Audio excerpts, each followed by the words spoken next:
Hello guys, welcome to Vikings High Performance Vehicles. If you go over to YouTube, that's Vikings HPVS, and over on Facebook is Viking Cars. I've had a few messages in the last week, well, quite a lot of messages inquiring about this E61 2008 58 535D. So the car was sold just before Christmas to a gentleman.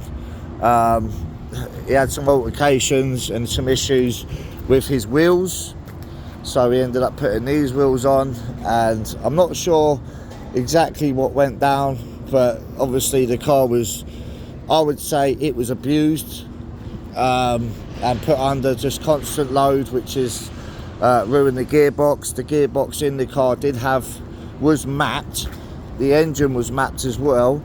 The previous owner said it was about 350 horsepower, but I mean, you guys know me. I've had enough of these to know.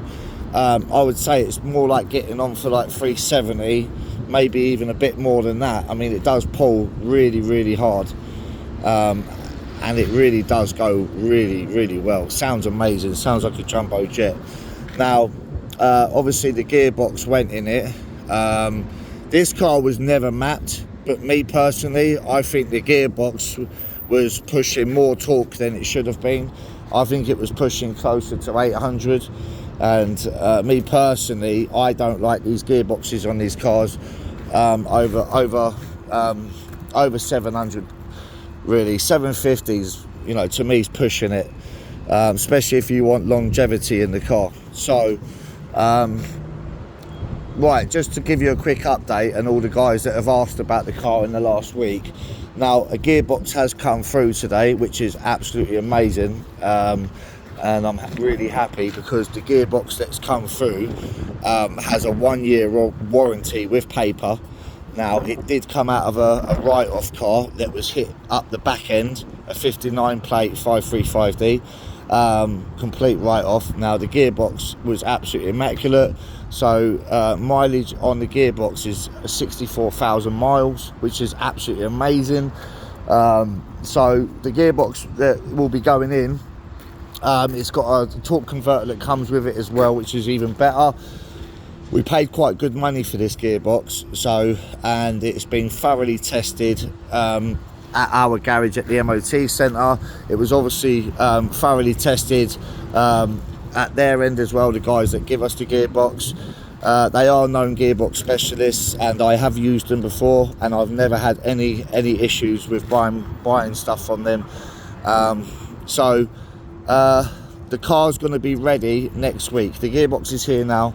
The work's going to be starting to take place tomorrow, and I will be video shooting everything to give you guys all updates, etc.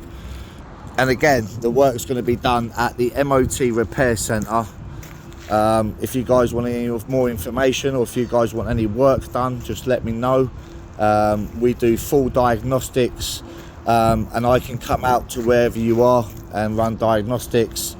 Just let me know. So we have all the top of the range kit. We have all snap-on touch screen diagnostics.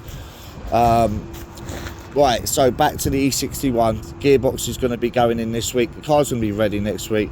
Just to give you a quick spec list of this car. Now, the mileage is on 174,000 miles, okay? Now, I knew the guy personally who owned this car prior to me, and just like me, he doesn't leave any stone unturned. It's had quite a lot of work recently, so when my friend owned the car prior to me, he had all the crank pulley changed, new rear airbags, a list of things. So, but since it's been with us, with me personally, I've had thorough testing on the whole car, and everything comes back really clean, apart from a few things. So like I said, the crank pulley was changed recently. I have changed both turbo pressure converters, new vac lines all the way through, EGR removed, DPF removed. It's got an upgraded air filter in the intercooler. You know, the plan was for this car, the guy who owned it before me, was to hybrid turbo it. So the only things it needs are obviously the upgraded R90 fuel pump, M50D rail sensor, and some hybrid turbos, and obviously a good map. And that's another thing that we can do down here as well, if that's something that you guys want to do. Just trying to think, spec wise, it's quite a nice spec. It has got aftermarket comfort seats out of another 535D, so it didn't come with these seats, it come with M Sport seats, fully electric, but now fully electric memory comfort seats. Obviously the BBS wheels are reps. Now I have got them up for £350, but I'm going to take them down because £350, I'd rather keep them. I'm going to throw £200 at them, getting them refurbished, and then they will be sold with the car. Or potentially I've got a set of OEM spiders that I might put with the car instead, so we'll see. M5 exhaust pipes on the back, obviously. Heated windows on the side, which is quite a rare thing. I don't really see that on these.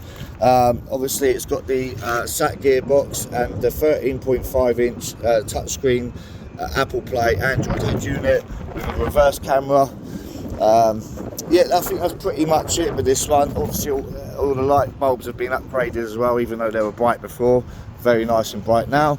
Right, any questions on this car, guys? If you think I've missed out on anything, just drop a comment in the comment section and I'll be happy to fire away. Moving on quickly because I've got to get on. I've got here E91 535D, OEM original M3 alloys. So this car, the engine blew up on it, and again we've got an engine in the garage, and that's going to be going in this week as well. So any questions on this car, also just drop me some comments and stuff, guys. Just look, you know me, guys, I don't beat about the bush. We're going to be looking at £6 for the E61 when it's ready, and again around about £5.5–6 grand for the E91. All right, guys, any questions, just drop me a comment. Thank you.